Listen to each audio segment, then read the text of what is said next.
I'll call this July 11th TTCC meeting to order.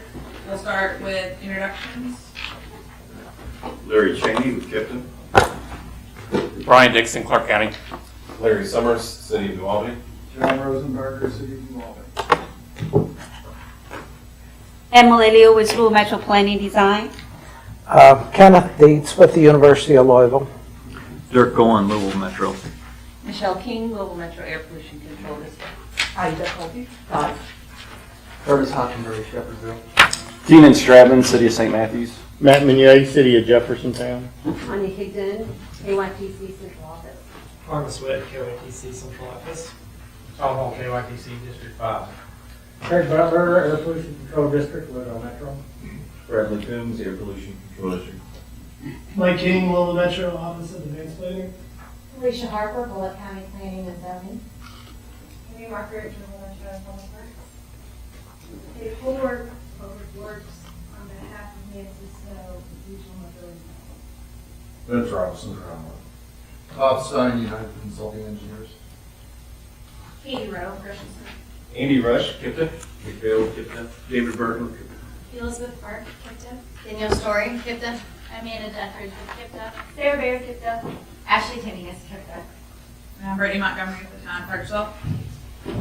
We will start with the May 9th approval of the minutes. It should have been in your packets. Are there any questions? Changes?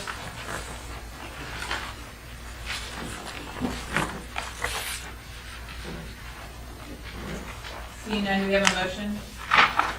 So moved. Second? Second. All those in favor? Aye. Any opposed? Who was the second? Michelle. Thank you. Next is the May TTC report. Larry? Yes, ma'am. At the May meeting, the TPC approved the things that this group had recommended, including the quarterly project review, where we changed, modified the funding priorities for both Indiana and Kentucky dedicated funds.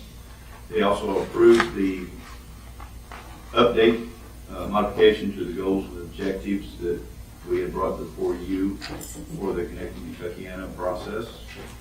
And we were also presented the performance management plan update to that at our last meeting here. TPC approved those changes in that update. And there were administrative modifications to the TIP. That concludes the report. Thank you.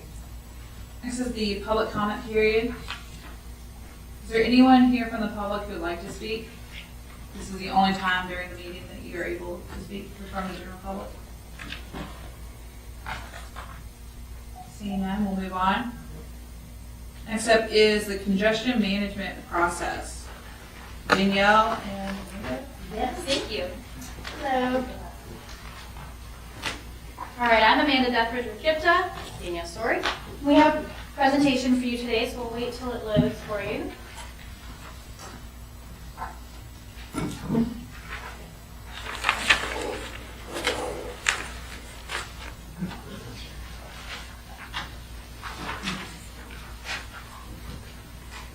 All right, so we're here to talk to you today about the congestion management process, or our CMP, as we call it. So what is a CMP? Our congestion management process is a federally required document that must be integrated into our MTP planning process. It is not intended to stand alone. It is intended to be one of the cogs in our overall long-range planning process. KIPTA has a CMP, but it only has 5 steps, and new federal guidance states that they must have 8 steps. So prior to our adoption of our new MTP Connecting Kentuckiana next year, we thought we would update our CMP to have all 8 of those steps.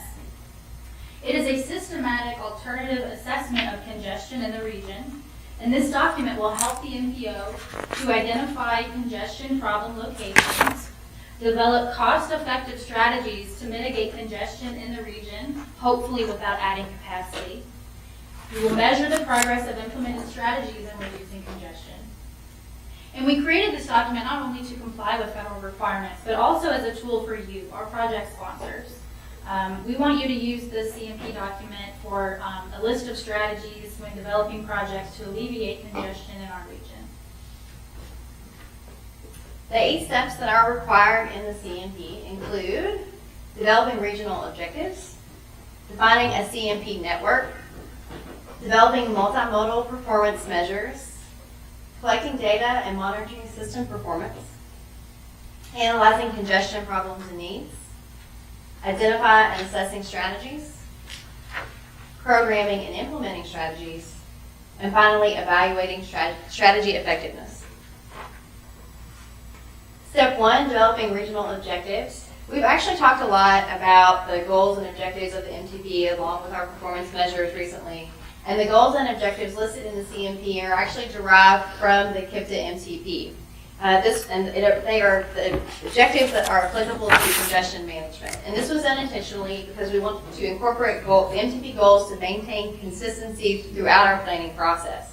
And many of the goals identified in the document are multimodal goals, which connect alternative strategies to congestion reduction that are actually identified and encouraged throughout the CMP. Step 2, define the CMP network. KIPTA has elected to define our CMP network to include the following facilities: interstates, freeways and expressways, principal arterials, minor arterials that have an interchange with an interstate that are outside of I-265 or are outside of I-64 inside of Indiana only, our NHS routes, and any roadway segments that would fill an obvious gap. There's not many of those, but we did have to fill an obvious gap in some places. So you'll see on this map, those are the lines in purple. That is our CMP network. So all of the strategies and everything we talked about today, these are the roads that we're prioritizing. It's a little hard to see, but you can also see a little light purple shading outside of that that purple line. That's a half mile of our CMP network, and that'll be important later on. Step 3 is to develop multimodal performance measures. And much like our MTP goals that we took directly from our MTP for our CMP, we did the same thing with our performance measures for the CMP. We derived these directly from the performance management plan that we approved back in May. So these are the performance measures in KIPTA's PMP that apply to reducing congestion in the region. Step 4, collecting data to monitor system performance. We have listed here all the data needs and sources that are used to identify congestion or identify potential areas of improvement or possibly identify other various mitigation strategies. Most of the data listed here has actually been used in other KIPTA planning documents, and the most notable news source on this list is actually the van pool routes. We recently worked with our Ticket to Ride program to create a map of the routes that are typically used that our van pools take to and from their destinations. So that will also be available on the KIPTA Online Resource Center for you as well. The majority of this data will be available to you on the KIPTA Online Resource Center. And we highly encourage all project sponsors to utilize this data during project development. The next step, step 5, is to analyze congestion problems and needs. So you've probably seen a map like this before. This is our map of our level of service on our CMP network. So the red lines are where roads are level service F. The orange is where roads are functioning at level service E. And yellow is level service D. So anything at D, E, or F is what we define as being congested. So we saw this map and thought it wasn't enough to address analyzing congestion in the region. We came up with the idea of addressing congestion at a TAD level. We have 41 TADs that we use in other planning processes at KIPTA, and so we thought we would look at congestion at the TAD level. And this is what we came up with, this map here. So these are our 41 TADs shaded in various shades of orange, where the darker shades are the most congested TADs, all the way down to the lighter shades being the less congested. And the way we did that was we first calculated the number of miles of roadway in every TAD at collectors or and arterials. Then we calculated the number of miles of collectors and arterials in every TAD that were at level service D, or E, or F. And then we divided that to give a percentage. So a slight congestion TAD is a TAD that has less than 25% congested roads. A moderate TAD congestion is a TAD with between 25 and 50% congested roads. And a significant congested TAD is one that has more than 50% congested roads. So that means that in those dark orange TADs that you see there, that more than 50% of collectors and arterials in that TAD are at level service D, E, or F. Step 6, identifying and assessing strategies. The strategies that we have listed in the CMP are in alignment with the goals and objectives, and they offer recommended solutions that will effectively manage congestion. Of those strategies, we have increasing our bike ped infrastructure, and Sarah is actually currently in the process of compiling a bike ped resource guide for you all that will offer in length full detail of various bike ped strategies that we recommend in the region for your reference. We would like to expand transit service and increase accessibility to transit, increase the number of park and ride lots as well as usage of park and ride lots, increasing commuters that utilize ride share. We'd like to see more projects utilizing ITS architecture, which again, you have KIPTA's regional ITS architecture to reference for that. There's actually a list of projects recommended in there.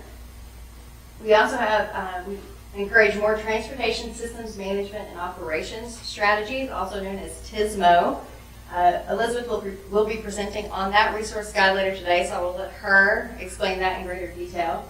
And then finally, once these other strategies have been considered and maybe not deemed appropriate for your project, there is roadway capacity adding projects that of course expands beyond just adding lanes, infrastructure improvements, turning lanes, etc.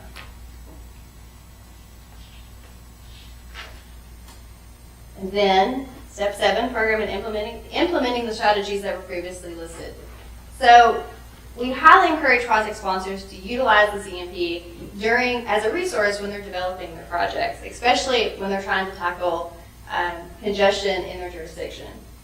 Projects that implement these strategies that are listed in the CMP will be recognized during the project development phase of the MTP. The sponsor will be responsible for identifying what CMP strategies may be utilized as part of their initial project proposal. KIPTA will then review the proposed projects submitted for inclusion in the MTP, and a component of that project evaluation will focus on commitments that a proposed project may provide towards managing congestion on or within a half mile of the CMP network. And we recognize that relieving congestion on the CMP network is not limited to the network in and of itself, but also along facilities that may contribute to reducing congestion on the network. Lastly, due to changes in our air quality conformity, proposed projects that add capacity to the roadway, so widening projects, must conduct a travel demand reduction strategies analysis if they're doing a capacity adding project on the road, on the CMP network only, and the project will result in significant increase in single occupant vehicle capacity. The project sponsor must conduct this analysis, which essentially just opens up the lines of communication between us, KIPTA staff, and you, the project sponsor, to discuss why you're adding capacity to the roadway and whether alternative strategies could mitigate this congestion without affecting air quality. The purpose of the CMP is to hopefully mitigate congestion first with these alternative strategies and maybe using the capacity adding projects as a last resort. Of course, in certain situations, that is pretty much your only solution, but we want to make sure that you, the project sponsor, are considering these alternative strategies as well. And finally, step 8, evaluating strategy effectiveness. The inventory of all of our optimal infrastructure.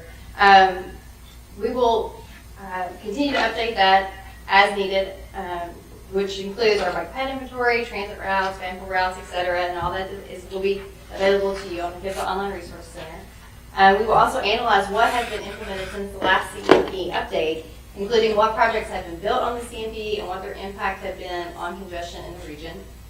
The CMP will be reviewed and assessed every 4 years with the update of the MTP. And as updates to our high congestion analysis occur, that will probably prompt a review of the CMP along with an update of the network as well. All right, are there any questions? We are asking for action today. We would like you to recommend approval of the draft congestion management process to TTC. I was a little confused on the CMP network. You said outside, it includes routes outside I-64 in southern Indiana. Sure. What exactly qualifies as outside? North of. North is outside, okay. Yes. Okay. Yes. Anything inside, any minor arterials that are south of 64 inside of I-265 are not counted as part of the CMP network. Okay.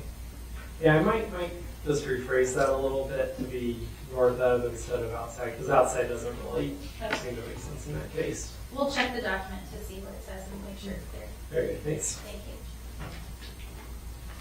Yes, sir. I have a question about your map that showed the congestion, like, red lines and stuff.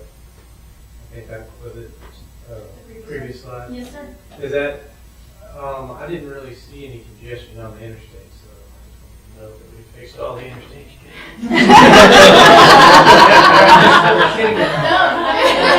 you're right. That is an important thing to point out. Our TADs are actually, all of our TAD analysis doesn't look at interstates. It just looks at surface streets. So those are kind of calculated differently. The interstate congestion did not go into calculating this level of analysis. So the interstates are on the CMP network, so any project that happens on the interstate, obviously you're not going to be able to add sidewalks on an interstate as a strategy. That's a circumstance where widening is probably one of your only strategies, but maybe adding fan pools or something. If there's a reason, if it's a...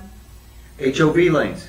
Yeah, there's a lot, there's a few other things. Yeah, ITS is a big thing. ITS. too. So all of this ties Okay. together. I was curious about, Buses on the show. I think the process said that it's somewhere in our project development processes, we would engage Kipton, talk about this, and I'm curious when that would be, like when we're turning a PIP or in our design phase or. Here's what we're thinking is in the MTP process, when you're submitting a project for inclusion in our MTP, that's when we would have that discussion. Okay. We're really hoping to move all of these kind of conversations to the very beginning. And then obviously over time, as they move into the TIP, as you complete your design phases, maybe those discussions will keep on going and change over time to complete what you're. I think I was thinking of that process because we just updated a bunch of TIFs and, I think Bureau's process is evolving a little bit and we're kind of describing projects a little better to help with, identifying the strategies we think we might move forward with without messing up the NEPA process. Right. Okay. Great. And that's where we hope it occurs when you create the project. Okay.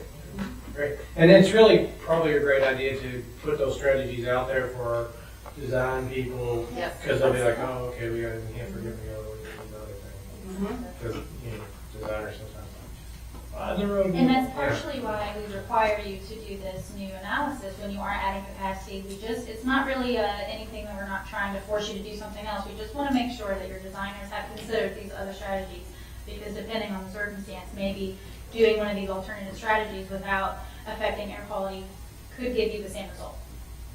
It's also what we're doing with SISMO documentation. It's one more tool, the bike and ped resources. And the EJ resource. The gap analysis on the bike and ped network, things like that. All these are tools that we want you to use in project development. Just a question, might be too much for Elizabeth, but again, I'm assuming maybe that this will also inform the freight study. I know at our work groups, we looked a lot at freight clusters, employment centers, and shopping centers, and that especially the TAD congestion areas, seems like that would be a great other layer along with the EJ areas that we also talked about at that meeting to layer in prioritizing strategies. Absolutely. I think you're starting to pick up that everything that we're doing is just one little cog in this great, well-oiled machine. That they're all interrelated for sure. Really appreciating the data resources that you all are adding and how available you're making them for use them in a lot of ways. We're glad you're using them. I forwarded information on your EJ resources today. Awesome. John, did you have something? Yeah, maybe on this subject, does this have any use to encourage or discourage new development in areas that are unserved? Before anybody's talking about a transportation improvement project. See what I mean? Well, it's certainly something you could use when you talk about a land use Yeah. change. certainly something you can refer to when you approve or disapprove something like that, planning and zoning. Right, and lots of local governments are not looking at that, you know. No local government looks at it very hard. Right, so I'm getting at that. Is there any transfer of this kind of information to either help encourage or discourage local governments? from making- Us, with us not being a council of governments, we can't dictate that in any way to anyone. That's, your charge is to take that back to your local jurisdictions and use these tools in that regard.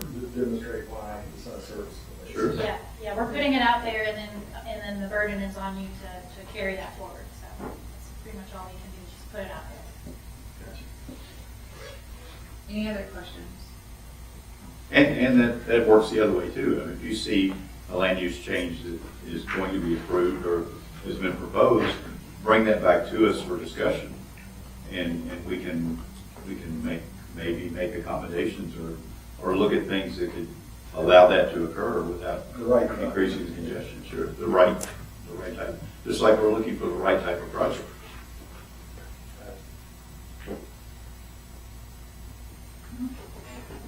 So you need a motion to, Approve the draft CMP, or to recommend approval to the TTC.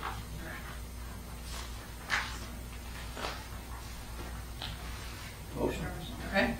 You have a second? Second. All those in favor? Aye. Thank you. Thank you.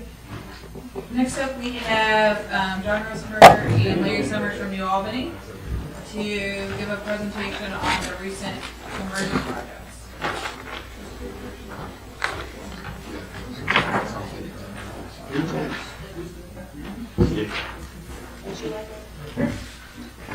Larry's going to handle things. Oops. Got maps in hand. You want to take one? I think it's this area. Yeah, just throw those on. Yeah.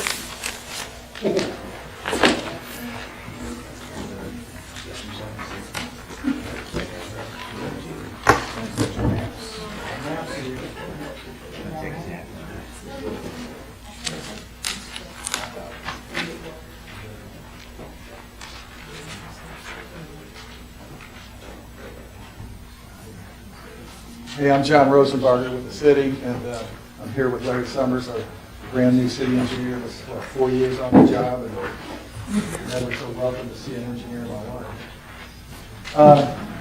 We did a couple projects in New Albany that were actually physically linked together, and namely the Spring Street Road Diet and a full two-way conversion from one way of our intercity road system. A little history for some of you that aren't as old as me. In the old days, the only way to get from New Albany to Louisville was through Clarksville and Jeffersonville, and the only bridge basically was the Clark Memorial Bridge. This is up through the early 1960s. The K&I was accessible as well, but not used very much. So this was the huge suburbanization period. We're in the midst of it at that time. Next one. There's the Sherman Mitten. When it was first built, it just went from downtown New Albany to Portland, 31st Street. So that was the first piece of 64 back around 1962. Next. I didn't realize this, but I-65 didn't exist until about 1963, when shortly after the Kennedy Bridge was opened as well. Since then, of course, we've built a complete interstate system. This is how it relates mostly to New Albany. But I-265 is the upper expressway down to 64. I-265 and 64 Riverfront were both opened, I think, in 1976. So at that point, New Albany had complete service by interstate. In the meantime, of course, we had a one-way system downtown that was a surface highway. And it needed to be, because that was the only way to get to Louisville. And it functioned like a highway for many years. Okay, so when we looked at that function of a highway use associated with one-way streets, course, that's speed and volume both. The question is, how's that system working for everybody right now? The first thing to note is that the corridor itself is pretty much around the Spring Street major corridor route, was mostly residential with some commercial in the downtown. You saw speeds on that grid system of at least 35, 45, sometimes 50 miles an hour. And as you know, on a one-way street, the faster car typically determines the pace. Then we have the easternmost part of this, which you see in the blue on the map, eastern part of this corridor, that had a problem. It was a 4-lane urban section, which of course everybody here knows is a pretty dangerous urban design for left turn movements in particular. And it carried up to 40,000 cars a day on basically a local street. And the crash data, of course, is there.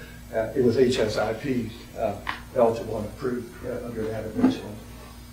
Of course, the 5-lane again is a question. You want to do a 5-lane. It's essentially a highway built for speed, and that was one of our choices, of course. But the residential neighborhoods in downtowns needed the walkability and accessibility, and really the time for a highway was well past. So what's the choices? On Spring Street, the choice was, in an urban setting like that, either 3-lane or 5-lane. So, of course, again, it's the 5-lane highway with promoting speed rather than trying to restrict it. If we do 5-lane, we have no on-street parking left, and certainly we don't have bike access.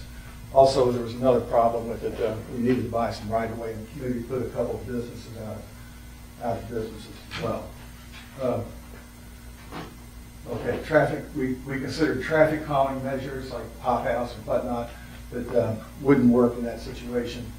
Could we use additional signals to, get a time system for traffic through town? Again, not warranted and too far spaced, too spaced. So we looked at instead the road diet, which would go down to a 3-lane for entering Spring Street, and in combination with a 2-way conversion in the grid system. And that would enable, of course, better pedestrian facilities and bike lanes as well.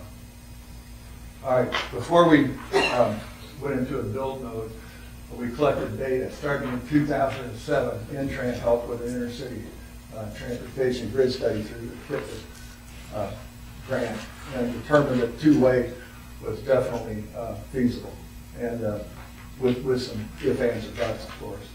We later, the clock went forward 7 years, and hired Jeff Speck and Associates to do a layout of our entire grid system downtown, including all of the surface streets between Silver Creek and I-64. Part of that survey analyzed the capacity of our largest intersection for traffic at Spring at Silver Street, and determined that we could go to a modified 3-lane system easily without really having a huge impact on traffic volumes. But really the biggest piece of data for us was that we did 3 construction projects in a little over a year on the Spring Street corridor, and simply we had to shut the 2 lanes down on Spring, 2 of the 4 lanes down, and noticed that traffic didn't back up horribly and still offered pretty damn good level of service. So No traffic model can quite do like an empirical data, the traffic actually functioning out there on 2 lanes. A few cones can really tell you a lot. Yeah. right, so the observation is probably the most valuable part of the whole thing. Again, at the end, we had our design consultants for the 2-way do modeling as well, and it basically verified all the above. That's the intercity grid system study. Again, Spec helped us produce a document. We had 3 public hearings using, and very well attended. Next. KIPTA's accident data helped us a lot. If you see it, Doesn't show on the screen. Yeah, okay, there on the right side, you're seeing one of the higher accident segments in the region.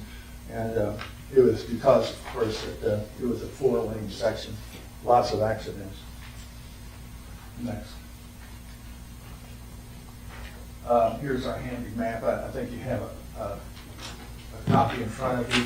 Again, the blue part was the diet that set the stage for being able to do two-way conversions, because the choice on getting it down to 3 lanes also restricted the number of cars that could come through there over the years. That section will no longer support 40,000 cars. It has a $25,000 volume, or 25,000 car a day volume now, and it works. But anything beyond that is going to be a bit iffy. We wanted to do that in part to protect from toll dodging to get to the untolled interstate of 64 as well. Okay, we're into the section on the improvements that we did themselves. I'll let Larry take it from here. Prior to either of these projects actually coming into effect, we actually did the East Main Street project where we did some modifications to one of our arterials in the downtown. We put the medians in, put bump outs out there to help slow down traffic, and it was well received and actually won several awards for the design on that particular project. At the beginning of Spring Street, when you first come into town, the traffic volumes, as John alluded to, is between 23 and 25,000 cars a day. We weren't really comfortable with a regular 3-lane road diet. That's typically 18,000 cars a day that you top in. So we did a modified 3-lane section. When you're first coming into town, you actually have 2 lanes coming into town. There's a heavy right turn movement at Silver Street, so we carried that second lane all the way down to Silver Street so that could accommodate that right turn movement. As you're coming out of town on Spring Street, we had 1 lane until you got to this particular section, and as it goes out of town, we widened it back out to 2 lanes. Here at Thomas Street, this is in the particular section where we took it from 4 lanes in the previous down to a 2-lane section, made it more of a neighborhood. The houses along here actually have parking in front of their facilities now. We put in the turn lane at major intersections, particularly Thomas. So this accommodates bicycle traffic, parking in front of their houses, and still functions well for the traffic volume that's out there. This is just the opposite view. Similarly, this is the concept that we came up with that we presented at the public hearings. Market Street at Bank, this is within the downtown grid system. After we had done the road diet, we moved into that which set the stage for the 2-way conversion. This particular intersection, we looked at 2-waying both Bank Street and Market Street. It really improved the traffic flow in the area and improved the aesthetic, as you'll see on the next slide. The walkability in the area is much better now than what it was before. That there's timed pedestrian signals and whatnot as well. This is John mentioned Spring and Silver is kind of our worst case scenario in the entire grid system. We had approximately 20,000 cars a day at this particular intersection on Spring Street. On Silver, we're running around 10 or so thousand cars a day. So this is a really heavily used intersection. So we used it as a worst case scenario. Looked at just modeling this particular intersection, saying if it works here, it can work anywhere else in the grid. Once we got through, as I said, we have 2 lanes coming in, 1 set up for a turn specifically for Silver. We have the center turn lane to accommodate the turn movements that are coming into town. This is the concept. And then going the opposite way, again, we've set it up where there's a turn lane for Silver, and there's 1 lane in each direction, and then the houses along there have parking along the frontages. It really improved the neighborhoods. The neighborhood folks, after we did this project, you've seen a significant investment in their houses along that corridor. and this is just the overview of the particulars of the project. We changed to the two-way from one-way, buffered bike lanes through the intersections. We denoted with green so that folks would know that, hey, when I'm crossing the street here, there's a potential for a bicycle here. So we try to draw attention to that specifically in the intersections. So this is on Spring Street, near where the new breakwater apartments are. Prior to the project, one-way traffic with 2 lanes. And then afterwards, we have the buffered bike lanes, 1 lane of traffic each direction, parking on both sides, and significant investment in our community with breakwater parking. Again, just from the opposite direction, looking forward. And I mean, we've had quite a few people saying how much of an improvement this has been for the community downtown. As far as pedestrian safety, on all of our arterials through the town, there was crossings at non-identified locations up and down the street where people can just cross whenever. We looked at this and identified specific crossings, specifically 4th Street, 7th, 10th, 13th, where we said this is going to be a corridor through all of our arterials that you would want to cross, so that every so often that there is some sort of crossing. Even though that not all of these are signalized, we did put in flashing beacons that pedestrians could push and make the crossing safer as well. And in your packet there, our chief of police, Todd Bailey, he just empirically noted that crashes have been down because of lower volumes of or lower speeds. Pedestrians, there have been less pedestrians hit as part of this project. Again, lower speeds. We've had fewer crashes, and their timing for their response for both police and fire has significantly gone down as well, because they have different routes that they can take to each one of the locations. And I think the chief's letter, I mean, he's on these streets every day. He's one of the observers that you want to hear from first and foremost. We don't have new data yet, but I think this validates both of those projects, and they seem to be doing exactly what they were intended to do, which is rebalance the grid system so that pedestrians and bikes can live there and have a higher standard of livability. There was that surprise that even the fire chief emphasized that their response time went down pretty significantly as a result of two-way. That was one item that never occurred to us, I think, that it had a benefit. You could even look at that in the future for locations of firehouses at some point, how many, the spacing of those. So lots of positive benefits. And I think so far, I mean, we were pretty nervous about a pretty massive change and how that would play in the community. And we've had virtually nothing but compliments and endorsement. Not so much before. I mean, before the project, it was the chatter was almost cacophonous. So many people were saying that they didn't think that this was going to be a good project. And then after the project, the thing that spoke loudest to us was the silence. People saw that it worked and that it worked well. So. And even the merchants were pretty much supportive, but not completely. And we've heard from a bunch of those people that say, gosh, we've picked up business because you can see our store from two directions now, basically. And there seems to be relative happiness, which is okay with us. Got anything more? If you got any questions, give us a call, or we'll give you a free tour if you like. Thanks a lot. I see your chief said speeding's gone down. You did speed studies? No. This is his observation. The amount of tickets have gone down significantly, and prior to the conversion, the speeds at which they were catching the offenders with were much higher than what they're catching now. So you don't really have data. documented speeds before and after? No. That's something we're trying to capture with our changes. And I live on Main and part of the grid system, and you still see some speeding cars, but you no longer see the 60-mile-an-hour people.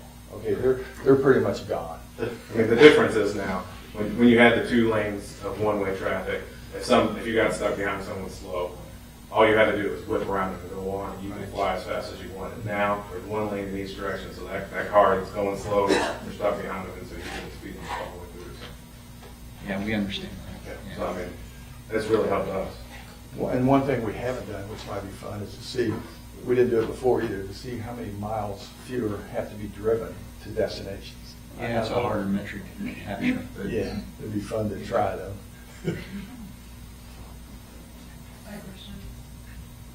I will admit, I was not a fan of this project until we did it multiple times. And when it took me 45 minutes to get to Portland to go to church, I was really not happy. But it has worked out. I will give you that. We haven't had the backups in Clarksville that we were worried about. So I can say we had a lot of concerns. The issue that you had that particular day is that the loops hadn't been installed yet, so the signals were running completely on timing. So it was during the bridge construction too, so there was a lot of traffic there. We got a couple tune-ups yet to do. I think our Market and State Street intersection needs work, and we're working with NDOT to try to get a better signalized system, and we're gonna have left turn proposing soon. We have another small project coming to do that, so there is some tuning up left to do. It's not all done. We have a couple more streets we're looking to I should mention Oak Street is a fairly minor street, but it connects nicely with the interchange. And West Spring Street, which is the state's entrance to the ramp. And the state seems to be supporting the notion of putting one lane in reverse because it's rarely used. Which is nice to hear from them that they would participate in something that's basically livability. Do you know what the impact is going to be when they do that work on the Sherman Mountain? Have you given any thought to what that's going to happen? I know when, from speaking with the chief, when something has happened on the Sherman Mountain recently, it's made it much easier for them to divert traffic because there is a grid that you can disperse the traffic on that's not backing up just on one of our arterials. I think it will be anything but pleasant, but hopefully not a disaster. And we want to have the project manager on that project in here shortly. Once they start to get into the modeling of that project, they're going to use some travel model. We haven't decided exactly which one they're going to use to predict what that impact is going to be in the community. So we'll bring them in. Cool. Thanks. Thank you. Thank you, guys. Next thing is the Connecting Kentuckiana Planning Assumptions. All right. We'll speak hopefully real briefly about something called our planning assumptions.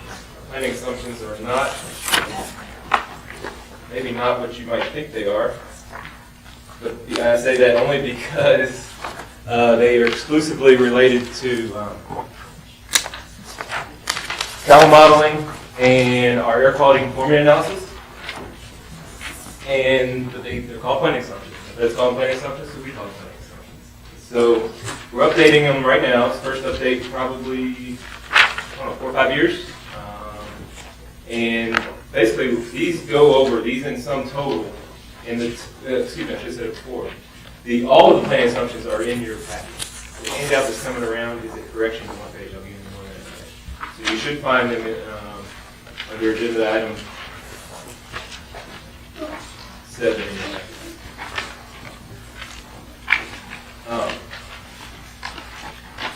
Everybody get one of those?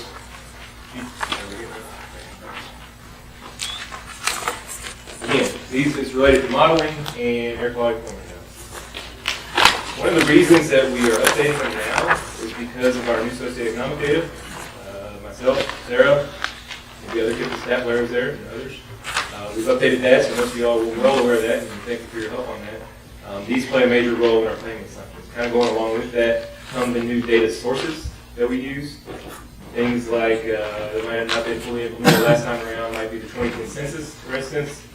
Some of the other employment data that we utilize, some of that's newer than what we would have used in the past. Another reason why we're updating it is because we've recently been designated non-attainment once again. So we got really good about doing this air quality conformity analysis for a long time. And then here for what, 2 years or something, looking at Greg or so, 2 years or so, we've kind of been off of it. We haven't had to do this analysis any longer. But with this upcoming amendment coming up later this year and for the foreseeable future, we are going to have to restart our air quality performance analysis, basically just like we had. Not Only- because their quality got worse, it's because the standard got tighter. Thank you for saying that. Yes, that's right. That's very true. And that's a misconception. That is, the air quality is not getting worse. The standard has gotten tighter. So that's something to spread the word on. So thank you for pointing that out. That's very much misunderstood.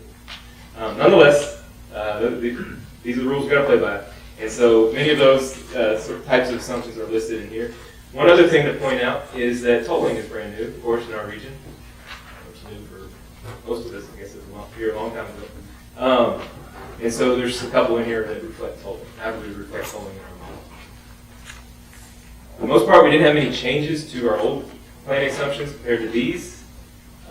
We added our new sources. We took a few out that might have been pretty deep in the weeds, consolidate them. We added a few tolling, transit, and maybe a couple others. The sheet that you have is page 6, and that has to do with the tolling and transit component of this. So the one that is there, you may notice a small change to the second one on that sheet, where the one in your packet said trips using transit per capita will remain constant. That assumption is incorrect. It needs to be trips using transit will remain constant. That's a assumption that's built into the transit component of our travel model. So to say that per capita will remain constant would result in a significant increase in transit trips. That's more or less flat, and so that's the assumption we make, is that it continues to be more or less flat. We put them in some groups so y'all can find them a little bit better, but that's a minor thing. They're working together now. They're in a few groups. These planning assumptions are required to be approved by KIPTA's IAC, Interagency Consultation Group. That happened on Monday. There's an IAC conference call as it relates to the first of 2 amendments that are coming up. Amendment 2 is the one that is only the exempt projects. So as part of that call, we reviewed these with the IAC. So on the IAC are agencies like EPA, Federal Highways, Federal Transit, among others, including some of the people in the room here today. There is one change to mention. I mentioned that. That was not a product of the IAC. That was an omission on our part. So I just wanted to point that out before we sought approval for them. And with that, I guess I'll open up to any questions. We can go over them.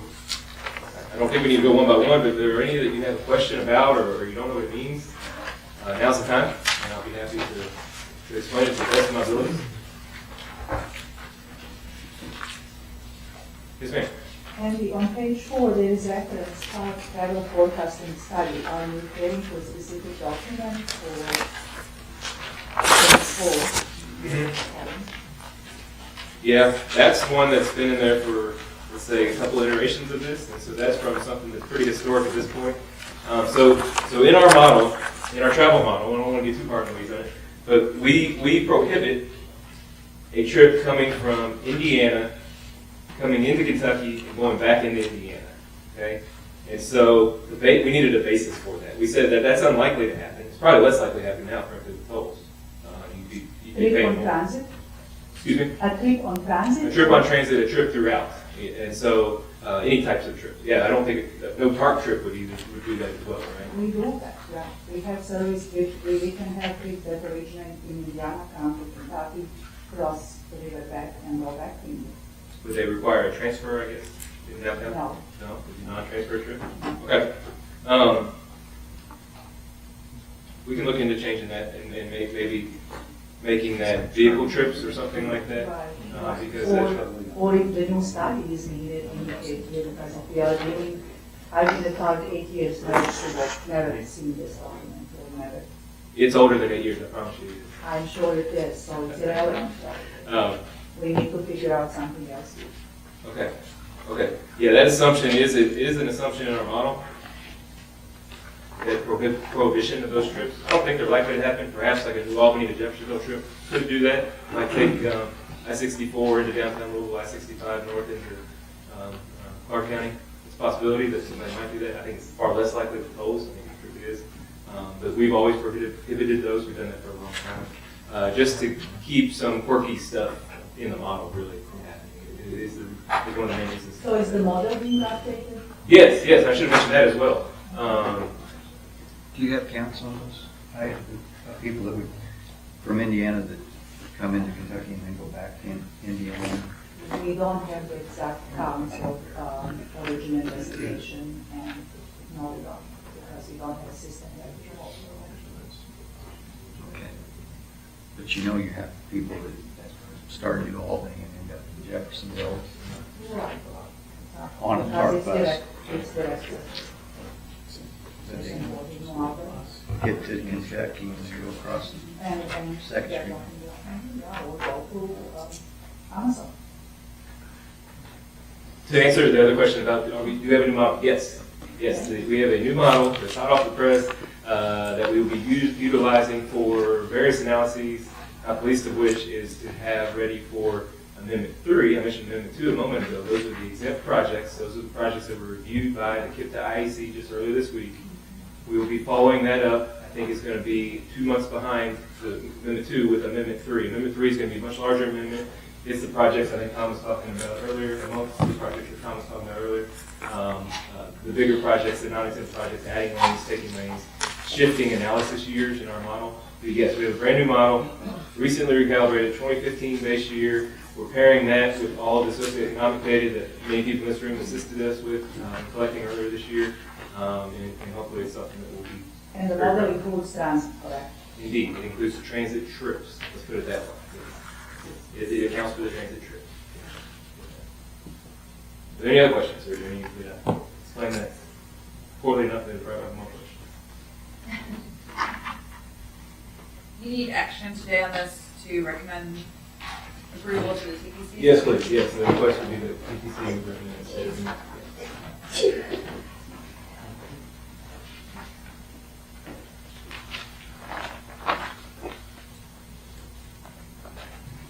I could make a motion that we recommend these planning solutions to You have a second? Second. All those in favor? Aye. Any opposed? Good, thank you. Next up is the Clifton Environmental Justice Resource Document. Sarah Bear.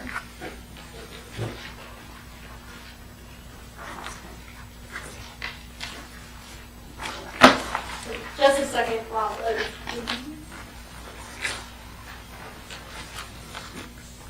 Perfect. Okay. So I'm Sarah, and many of you all, I'm sure, remember that in April I gave a presentation on KIPTA's new and improved updated environmental justice study areas. So we have since developed a document that goes into more detail about our process and the results from the analysis and all the information and different resources that involves or touches environmental justice. So if anyone forgot, what is environmental justice? It's the fair treatment and meaningful development of all people regardless of race or income. And it stems from the idea that no one should share, or no one should have disproportionate shares of any environmental or human impacts. So just to review, we'll go over the maps. Here is just the minority environmental justice study areas. Here are the low-income environmental justice study areas. And here is the total environmental justice study area, which is the combination of minority and low-income areas. So, a few things that we wanted to highlight from this document are going to be covered in the next couple slides. The first important thing we wanted to cover today were the benefits and burdens that can be involved in an environmental justice area. So first we'll talk about benefits, which are any positive impact from an investment, such as enhancements, which could be anything from improvements to facilities, increased safety, which could be any project such as street lighting, designated facilities, streetscaping, or anything that helps improve pedestrian safety, which could also be noted from the presentation in New Albany, which showed the highlighted green bicycle lanes. that helps the pedestrians feel a little more safe while they're traveling, which is extremely important. And burdens or negative impacts, which are anything that negatively impacts, or any negative impacts from an investment, such as pollution, either air or noise, disrupted or displaced communities, homes, or businesses, decreased economies, decreased aesthetics, decreased employment, anything decreasing the environment around them, or any delay of any of the benefits just listed. So next we'll talk about mitigation and alternatives. This is another section from the document that we felt was very important to highlight today. And part of the Environmental Justice Executive Order is to identify, address, minimize, or mitigate and avoid potentially disproportionate, high, or adverse human or environmental impacts, including those that are social or economical.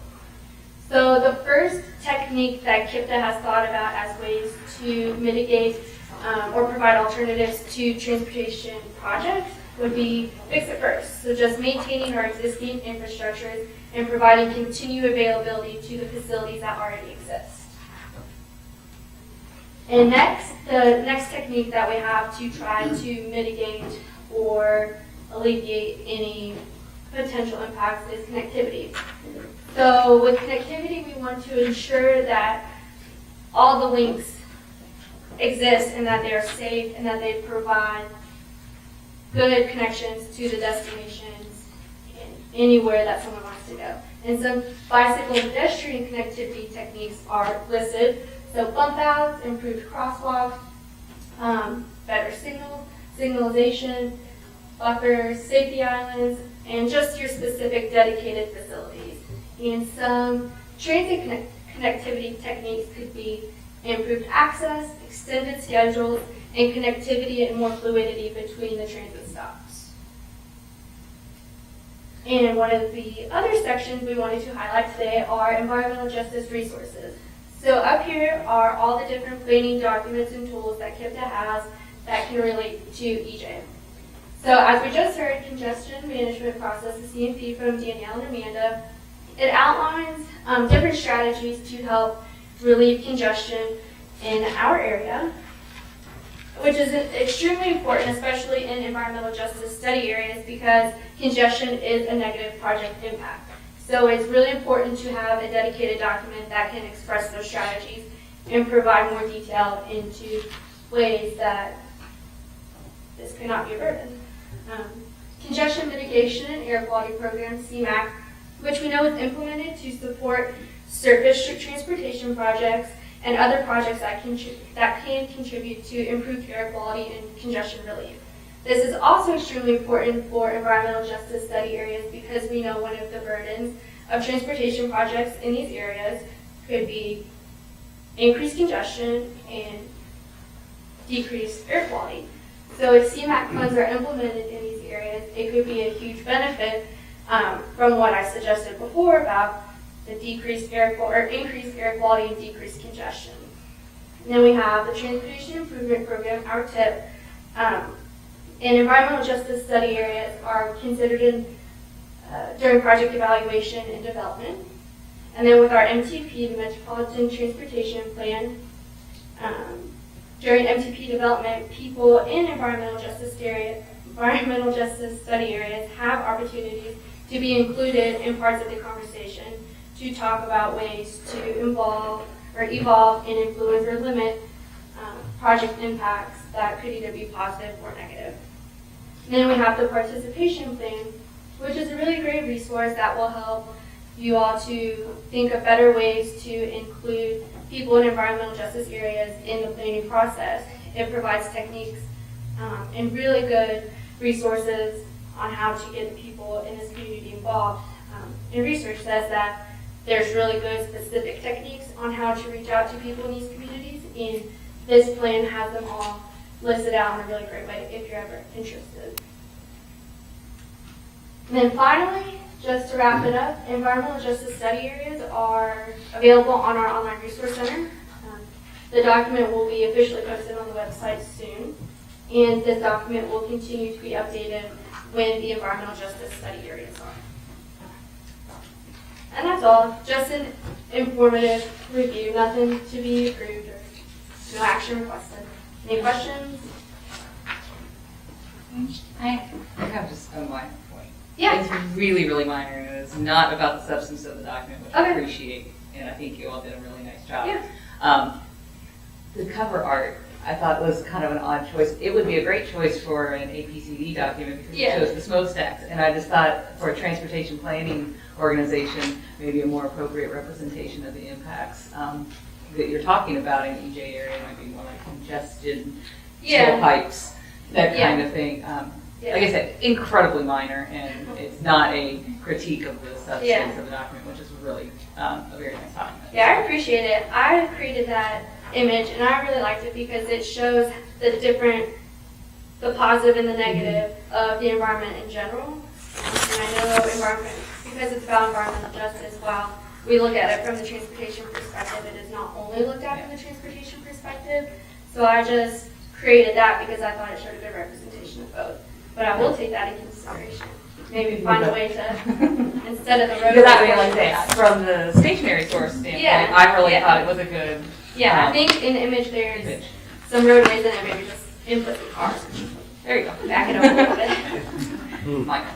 And this is one more thing that we're offering as a tool Yes. for your project development. And as you get into project development and you see there's an EJ area being impacted, give you the opportunity for a little bit different outreach. Yeah. When you go to the public. EJ, from a transportation planning perspective, is being able to involve everyone in the process. And that outreach is really important. So this is one more resource Yeah. that we offer for you to make your project a better project. I'll just balance out that negative comment with compliments for creating this and the sharing those layers with us. I know recently I shared those with JCPS. That was for use in a grant application, so it was showing how the benefit of their project was going to go into EJ areas. And I've used it similarly for grant applications in the past, so it's also another great use for your all's data. Yeah. Did that project go well for them? We haven't heard yet, so We'll be keeping good. our fingers crossed. Good. Yeah. All right. Yeah. Brief question, was there any consideration of cost of housing and transportation for potential impact for population groups? Not yet. There's something to look into, maybe in the next update or before the draft is finalized. Yep. Any other questions or comments? Yep. Next on our list is the transportation systems, management and operations, and travel demand management. It is.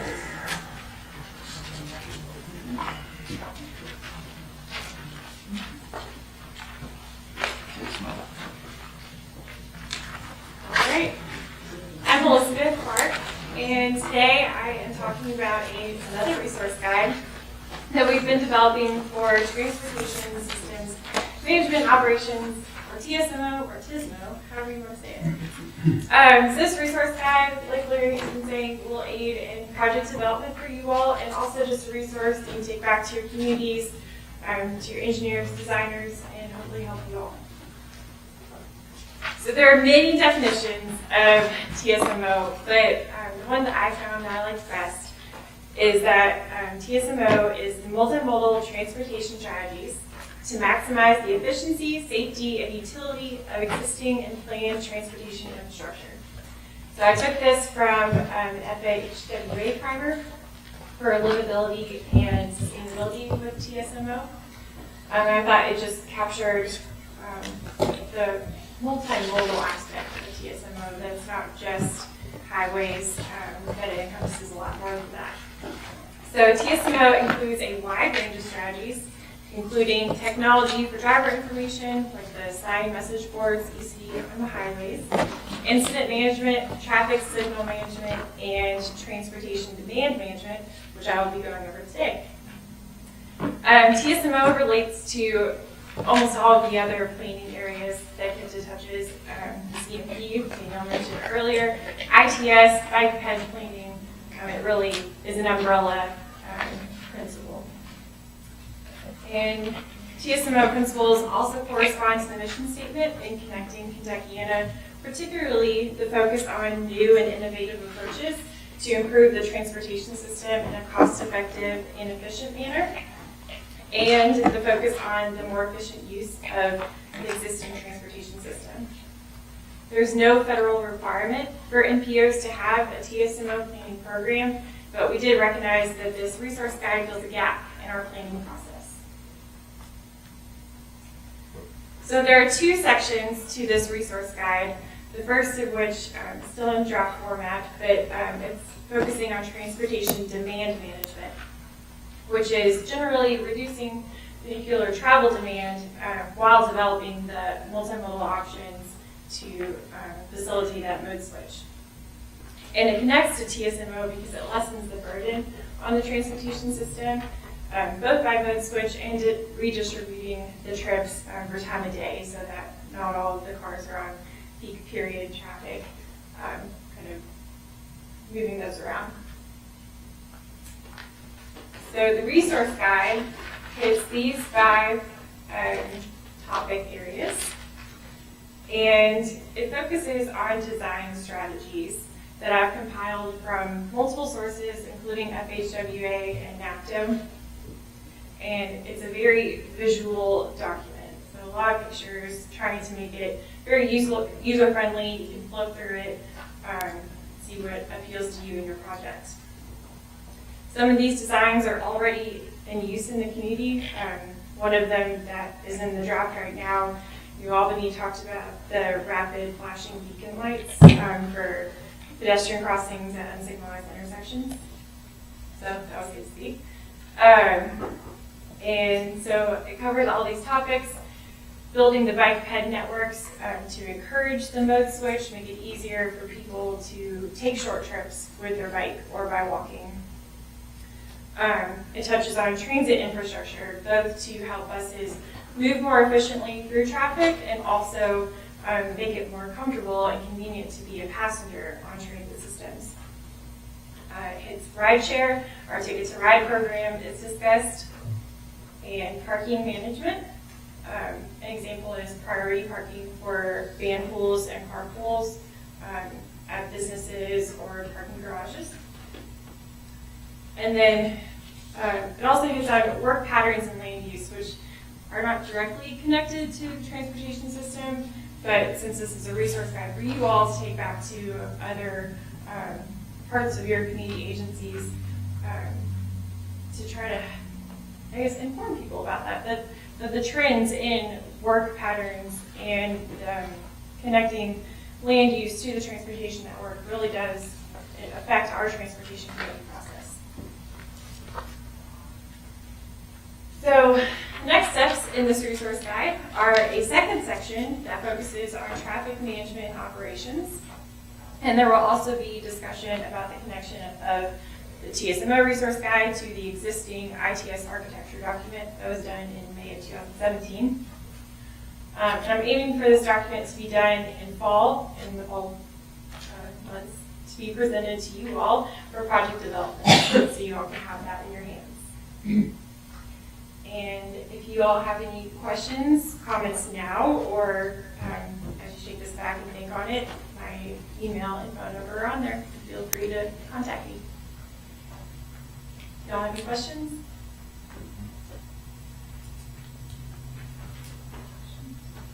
Thank you. Do we have any other business? Anyone here? Then I'll entertain a motion to adjourn. Second. All those in favor? Aye.